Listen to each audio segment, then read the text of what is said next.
The night was thick with fog, the kind that swallowed sounds and twisted shadows into nightmares. Sergeant Harris checked his watch. 11:47 p.m. They'd been on patrol for hours now. The cold bit through their uniforms, every breath a ghost in the air. His squad moved slowly. Silent footsteps, eyes sharp, hearts pounding. Ahead, the ruins of an old village lay broken. Burned-out houses, shattered windows. The place felt wrong, not just abandoned, haunted.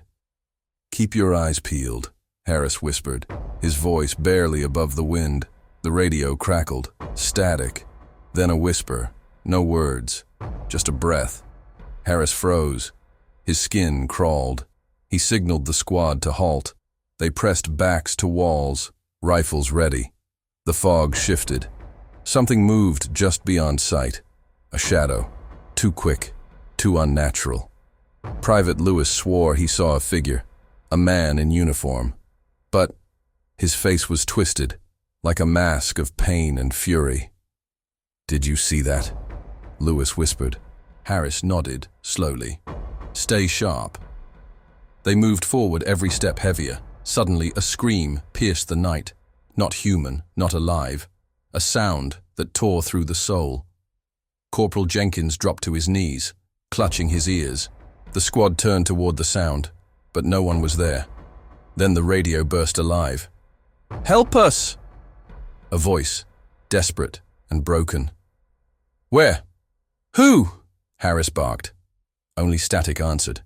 A chill ran down their spines. Harris decided to retreat, but the fog thickened. The path disappeared. They were lost. Panic rose like poison. One by one, men started vanishing. A flash of movement, a cry, gone, no trace. Harris held the radio. "Command, do you copy?" No answer. The squad was down to 3, Lewis, Jenkins, and Harris. They stumbled upon a shattered bunker. Inside, old war relics lay forgotten. But on the walls, names were scratched, thousands of them, some fresh. Jenkins traced his finger over a name. His own. He screamed. Harris grabbed him. "Focus. We get out now." Outside, the fog roared. Whispers surrounded them. Then, the face appeared. The twisted soldier. Closer this time. Eyes empty. Bleeding black. Harris fired. The bullet passed through him. Like smoke. The figure laughed. A terrible sound. Lewis fell to the ground, shaking. Harris grabbed him. "We run!" They ran blindly, until the fog lifted, and they found themselves back at base. Only, no one remembered them leaving. No one knew the patrol had even started. Lewis and Jenkins vanished the next day. Harris, he still hears the whispers at night. The silent patrol never really ended.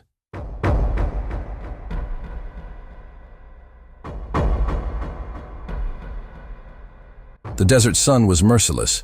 It burned the skin and baked the bones. Lieutenant Mark Evans wiped sweat from his brow. His unit had been deployed for weeks. Supplies were low, morale lower. Their mission, secure the old outpost near the canyon. Intel was sketchy. Reports of enemy activity, unconfirmed. They moved cautiously.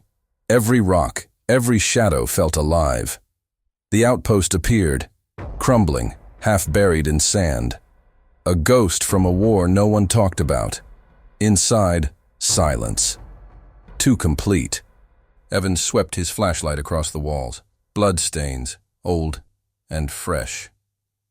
"Clear," he whispered. But his voice trembled. Private Diaz called from the corner. "Sir, you need to see this." They gathered around an old radio. Static filled the air. Then suddenly a message broke through. A chilling voice, desperate and broken. "We're trapped. Help!" The room grew cold. Corporal Brooks shivered. "Who's that? Enemy?" Evans shook his head. "No idea." They tried to respond. Only silence. Then footsteps, echoes from the hall. No one moved. Suddenly a shadow darted past the door. Too fast. The radio crackled again. "Don't trust them." Fear gripped the squad. Evans ordered a retreat. But the exit was blocked. The walls seemed to close in. One by one, soldiers began to disappear.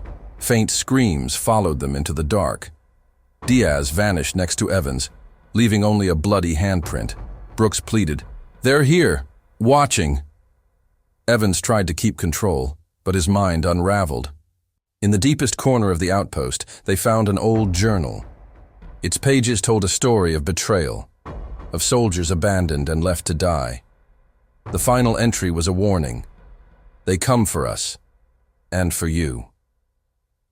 Evans realized the truth. The voices, the shadows. They were echoes, echoes of the forgotten. And now, they were part of the nightmare.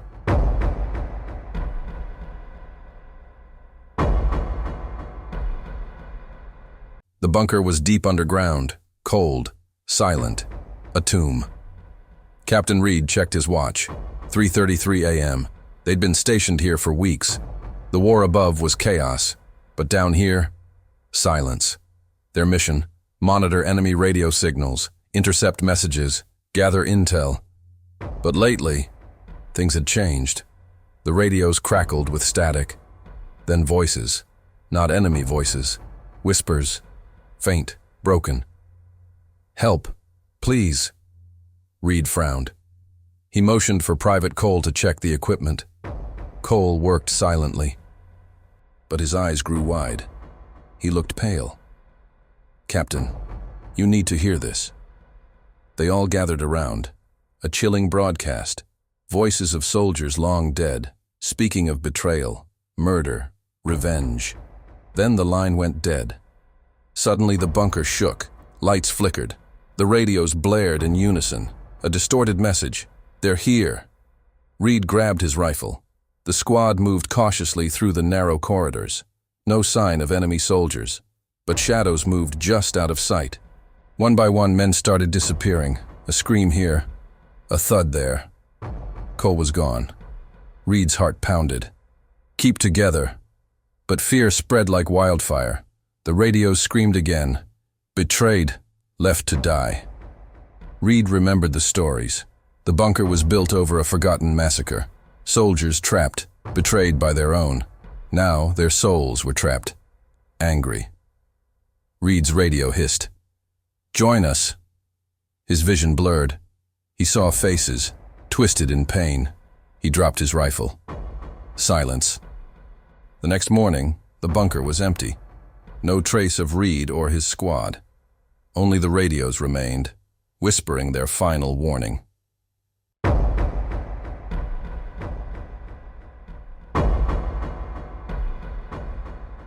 The battlefield was silent. A silence heavier than any gunfire. Lieutenant Grace Miller crouched behind the shattered wall of a ruined farmhouse.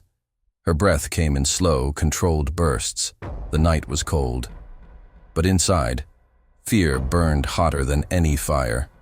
Her squad had been sent to no man's land. A stretch of land between two hostile fronts.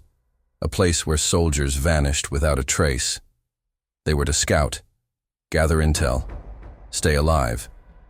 But something was wrong. The radios had gone dead hours ago. No contact with command, no support. The moon hung low, a pale eye watching from the sky. Grace's team moved carefully. Every step was a question, every shadow a threat. Suddenly, a whisper floated on the wind, soft, almost a lullaby. Come home." Grace's heart clenched. "Did you hear that?" she whispered.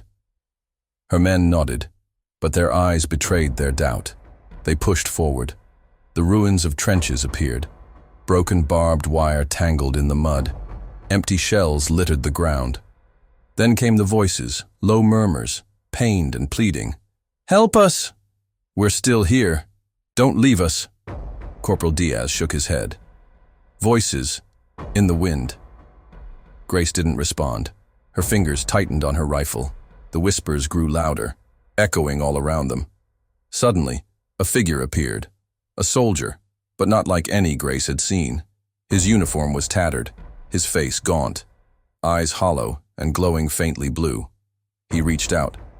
"Join us." The squad froze. Private Lewis stepped back. "Sir, we need to move." Grace nodded, but the soldier was closer now. His voice was a rasp. "Stay with us. Forever." A chill seized Grace's spine. Suddenly, the ground beneath them trembled. Cracks split the earth. Men screamed as the trench walls collapsed.